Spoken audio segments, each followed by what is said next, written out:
কয়েকদিনের বিক্ষোভের পর থমথমে ইরান। আমেরিকার সাথে পাল্টাপাল্টি হুমকির পর এবার দুই দেশের মধ্যে বাড়ছে হামলার শঙ্কা। বুধবার ইরানের বিপ্লবী গার্ড আইআরজিসি জানিয়েছে, ইরান যে কোনো হামলা মোকাবেলায় প্রস্তুত। এরই মধ্যে দুই দেশের উচ্চপদস্থ কর্মকর্তাদের মধ্যে বন্ধ হয়ে গেছে সরাসরি যোগাযোগ। ইরানের সাথে আমেরিকার কূটনৈতিক পর্যায়ে যোগাযোগ বন্ধ থাকায় হামলার শঙ্কা বাড়ছে বলে জানিয়েছে রয়টার্স। ইরানে সরকার বিরোধী বিক্ষোভে গ্রেপ্তার হওয়াদের দ্রুত শাস্তির মুখোমুখি করা হবে বলে জানিয়েছে তেহরান। এমনকি ফাঁসিতে ঝোলানোর হুমকি দেওয়া হচ্ছে।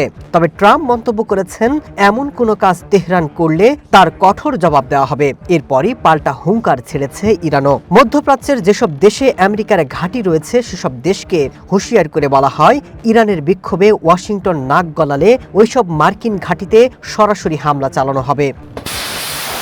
ইরানে আমেরিকা যে কোনো সময় হামলা চালাতে পারে এই শঙ্কার মধ্যেই কাতারের রাজধানী দোহায় অবস্থিত আল দেউদ বিমান ঘাঁটি থেকে নিজেদের কিছু সেনাকে সরিয়ে যেতে বলছে দেশটি। এদিকে ইরানের বিক্ষোভকারীদের জন্য সাহায্য আসছে বলে মন্তব্য করেছেন ট্রাম্প। তবে নিজের এমন মন্তব্যের অর্থ কি তা সাংবাদিকদের কাছে স্পষ্ট করেননি। তবে ইরানের অভিযোগ, ট্রাম্প বিক্ষোভকারীদের উস্কে দিচ্ছেন।